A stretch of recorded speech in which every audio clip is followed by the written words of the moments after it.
नमस्ते। आज हम बात कर रहे हैं भारत और अमेरिका के बीच जो ये व्यापारिक माहौल गरमा रहा है उस पर। हाँ, बिल्कुल।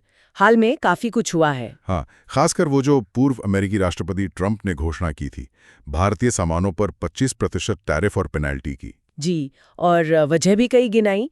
ट्रेड डेफिसिट, भारत के रूस से रिश्ते, भारत के इंपोर्ट ड्यूटीज। और फिर उसके फौरन बाद वो 6 भारतीय कंपनियों पर प्रतिबंध भी लग गए ईरान से तेल व्यापार के चलते। हाँ, वो Iran freedom and counter proliferation act के तहत। मकसद शायद ईरान पर दबाव बढ़ाना था। तो हमारे पास इस पर काफ़ी सामग्री है, न्यूज़ रिपोर्ट्स हैं, एक्सपर्ट एनालिसिस हैं, सरकारी बयान भी हैं। कोशिश करेंगे कि इस पूरी उलझी हुई तस्वीर को थोड़ा सुलझाएं। और इसमें एक पेंच और है जो हालिया रिपोर्ट आई है GTRI की, ग्लोबल ट्रेड रिसर्च इनिशिएटिव। हाँ, वो क्या कहती है? वो रिपोर्ट कह रही है कि अमेरिका ने फिलहाल ये 25% टैरिफ लगाया ही नहीं है भारत पर। मतलब करीब 25 अरब डॉलर के एक्सपोर्ट को एक तरह से राहत मिल गई है। अच्छा, लेकिन दूसरी खबरें तो कह रही थी कि टैरिफ लग गया है। बिल्कुल, इसीलिए स्थिति अभी थोड़ी कंफ्यूजिंग है, साफ नहीं है पूरी तरह। ये दिखाता है कि ट्रेड की बातें कितनी तेजी से बदलती हैं। ये तो है। खैर, पहले ये समझते हैं कि अमेरिका का नजरिया क्या था इस सब के पीछे। मतलब ट्रंप प्रशासन का तर्क क्या था। हाँ, उनका तर्क तो काफी साफ था। वो कहते थे कि भारत अमेरिकी सामानों पर बहुत ज्यादा ड्यूटी लगाता है। उन्होंने तो टैरिफ किंग तक कह दिया था। हाँ, वो सुना था। और व्यापार घाटा तो एक मुद्दा था ही। साथ में भारत का रूस से तेल खरीदना, हथियार खरीदना, ये सब उन्हें कह सकते हैं पसंद नहीं आ रहा था। अमेरिकी विदेश मंत्री का बयान भी था कि ये चिढ़ का विषय है। सही कहा। और इसके पीछे ट्रंप का वो खास लेन देन वाला नजरिया भी झलकता है, हर रिश्ते को एक डील की तरह देखना। हाँ, मतलब अमेरिका फर्स्ट। बिल्कुल। व्हाइट हाउस के सलाहकार भी मानते थे कि ट्रंप बातचीत की धीमी रफ्तार से खुश नहीं थे और टैरिफ को वो एक दबाव बनाने के हथियार की तरह देखते थे। और ये सिर्फ भारत के साथ नहीं था शायद। नहीं, वियतनाम, ब्राजील, चीन, इन देशों ने भी ऐसे ही कदमों का सामना किया है। तो ये उनकी एक बड़ी नीति का हिस्सा लगता है। और हाँ, इसमें अमेरिका की अपनी घरेलू राजनीति, रोजगार, मैन्युफैक्चरिंग पर जोर, वो सब भी जुड़ा है। तो अगर ये टैरिफ लगता है या लगा था जैसा कि पहली खबरें थीं, तो भारत पर असर कितना हो सकता था? क्या कुछ अंदाजा है? असर तो हाँ, असर काफी गहरा हो सकता था। अनुमान अलग अलग हैं, लेकिन बात 5 से 30 अरब डॉलर के एक्सपोर्ट लॉस तक की जा रही थी। 30 अरब डॉलर, ये तो बहुत बड़ा आंकड़ा है। हाँ, मतलब लगभग 30% तक की गिरावट एक्सपोर्ट में।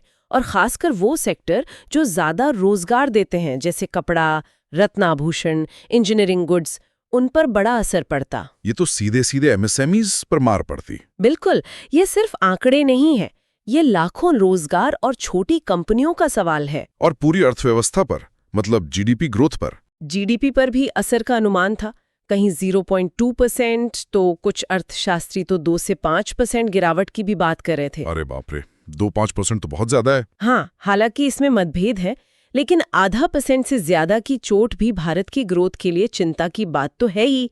फिर रुपए पर दबाव, शेयर बाजार पर असर, ये सब भी मुमकिन था। और वो जो 6 कंपनियां बैन हुई, उन पर क्या असर?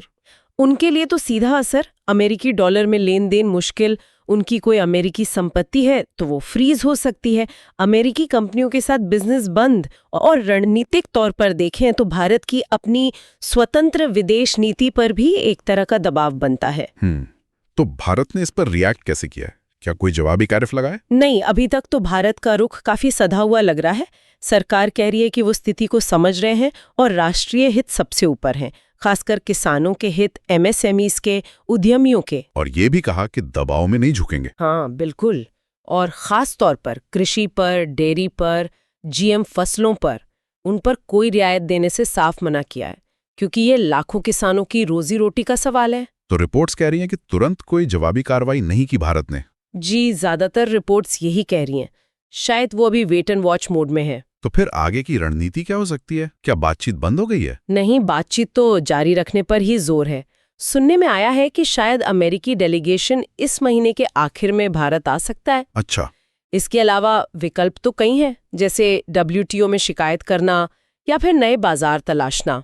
यूरोपियन यूनियन है, Africa, south east Asia, Britain के साथ FTA की बात भी चल रही है। और रुपए में व्यापार को बढ़ावा देना? हाँ, वो भी एक विकल्प है। और कुछ रिपोर्ट्स ये भी कह रही थीं कि शायद भारत अमेरिका से ही कुछ आयात बढ़ा दे, जैसे नेचुरल गैस या सोना। एक बैलेंस बनाने के लिए। विशेषज्ञ क्या कह रहे हैं इस पर? वहां भी राय बंटी हुई है। कुछ मानते हैं कि थोड़ा झुककर समझौता कर लेना चाहिए, जैसे यूरोप ने किया था। कुछ कहते हैं कि नहीं, बातचीत जारी रखो पर अपने हितों से समझौता मत करो। मुश्किल फैसला है। अच्छा, इस पूरे मामले को अगर बड़ी तस्वीर में देखें, जियोपॉलिटिक्स के नजरिए से, तो ये सिर्फ ट्रेड वॉर है या कुछ और भी है? नहीं, ये सिर्फ ट्रेड तक सीमित नहीं है, ये उससे कहीं बड़ा मामला है। एक तरफ तो ट्रंप की वो अमेरिका फर्स्ट वाली नीति है, हाँ। दूसरी तरफ रूस यूक्रेन युद्ध का असर है। अमेरिका रूस पर दबाव बनाना चाहता है और भारत के रूस से रिश्ते इसमें एक अहम कड़ी है। ईरान वाला एंगल भी जुड़ा है? बिल्कुल, ईरान का न्यूक्लियर प्रोग्राम, उनका तेल रेवेन्यू रोकना, ये सब अमेरिका के एजेंडा पर है। और फिर चीन का एंगल तो है ही। क्या अमेरिका भारत को चीन के खिलाफ एक काउंटर बैलेंस की तरह देखता है या ट्रंप की नीति थोड़ी अलग थी? और वो टेक्नोलॉजी वाले मुद्दे, डेटा लोकलाइजेशन, ई-कॉमर्स, वो टेक्नो नेशनलिज्म वाला पहलू, उन पर भी भारत और अमेरिका में मतभेद रहे हैं। तो ये सब मिलकर भारत की जो पारंपरिक गुटनिरपेक्षता की नीति रही है, उसके लिए एक चुनौती तो पेश करता ही है। तो कुल मिलाकर स्थिति काफी उलझी हुई है और तेजी से बदल भी रही है। एक तरफ अमेरिकी दबाव, टैरिफ और प्रतिबंधों की बातें, दूसरी तरफ भारत की कोशिश की अपने हितों को भी बचाए और संतुलन भी बनाए रखे। और उस पर GTRI की रिपोर्ट ने अनिश्चितता और बढ़ा दी है।